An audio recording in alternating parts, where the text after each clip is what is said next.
Hello everyone, I'm Jess and this is the final presentation for my project, An Exploration of Situational Awareness in Gameplay Animations.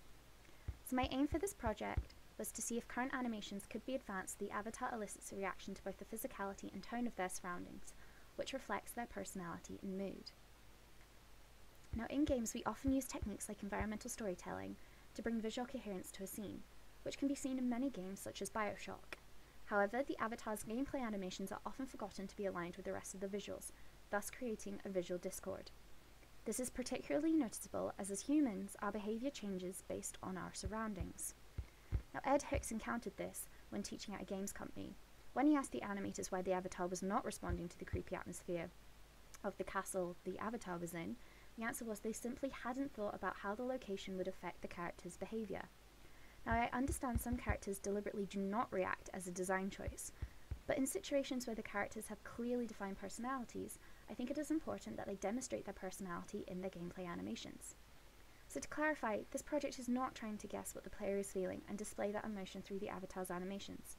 It is solely focused on how the avatar should react in relation to its own personality, mood, or goals. Now according to Hooks and Jungwirth, contrary to being immersion breaking, by having the avatar display emotions that are uncontrolled by the player, it creates distance, which in turn allows the player to empathise with the avatar.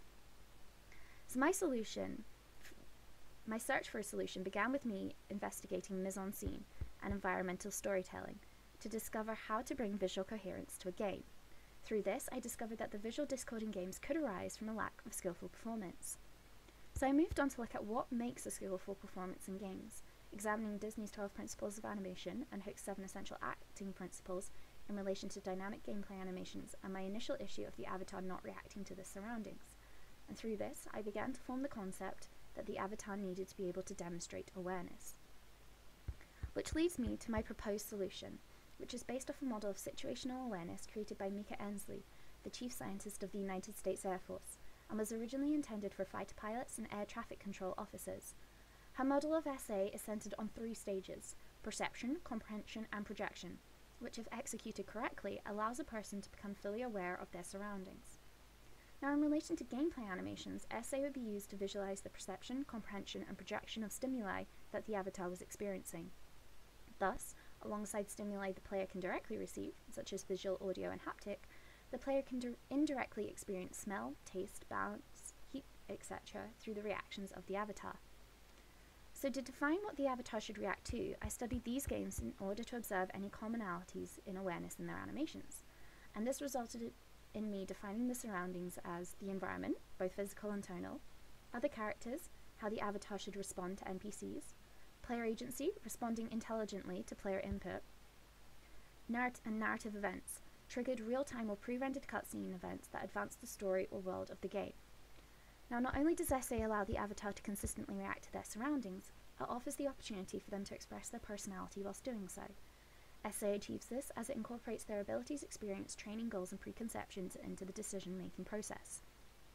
So with my SA framework defined, I applied this to my honours project artifact, an interactive demo for mobile devices called Rose, made in Unreal Engine 4, where the aim was for the characters to elicit reactions to their changing surroundings whilst demonstrating their personality and mood. Now as Rose takes around 5 minutes to play through to see all of the content, I am going to show the opening cutscene to help set the narrative and then highlights of the gameplay animations, both of which are recorded from an engine.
Whilst applying essay to my honours project, there were several challenges which I faced. Firstly, was the implementation, and to implement essay in a proper game, it would require the programmers, designers, and animators to work together collaboratively. I discovered some of the systems I wanted to implement required in-depth coding knowledge and would have to be included in the design process, such as feet IK and head tracking system. But from an animator's viewpoint, there are some other areas that need to be considered when applying SA. One point that I encountered throughout animating for Rose was that the performance needed to be readable from the default gameplay camera. I found a lot of the time a pose could be clear from the front or side view, but from behind its meaning became lost. After several passes of the animations, I found the positions of the hand and the curvature of the spine to be the most important aspects to consider. Also, having contrasting poses from leaning over to straightened out helped accentuate each pose. Contextualization is also very important. As I said in the beginning, I was trying to rectify a visual discord between the avatar and surroundings, caused by the avatar barely reacting to their surroundings. It turns out that the visual discord can appear at the other extreme, where the avatar is overly reactive to an unclear stimuli. I resolved this in Rose by using staging and timing to clarify the stimuli, alongside using animation systems so the animations only played when the player was looking in the correct direction. Prioritization of the surroundings is also important. So if the avatar has 3 different stimuli it could be reacting to, it can pick the most appropriate. This is the model I used for prioritizing the surroundings, which concentrates on an upward path of layered behavior. This allowed for easy interruption or layering of behaviors in response to the changing surroundings, and I technically achieved this using a mixture of custom sets of animation and feathered blending, allowing different animations to play on the top and bottom of the avatar. So the final point I want to mention about how SA works is how it works alongside player agency. In Rose, I try to avoid interrupting player agency as much as possible, as I worked with the assumption that a loss of agency can be immersion breaking. However, there are occasions in Rose where I deliberately disrupt player agency for a narrative reason, with an SA reaction, and through some informal testing it appears that this may not be completely immersion breaking, and instead it can draw on the player's curiosity. I believe the boundary where SA starts to negatively impact on the player's experience is undefined, and would be a point to consider for future study and testing. So in conclusion, by applying the adapted model of SA and its core elements of perception, comprehension and projection to an avatar's gameplay animations, it appears possible for an avatar to react to both the physicality and tone of their surroundings, whilst demonstrating their personality and mood, thus bringing visual coherence to the avatar and their surroundings.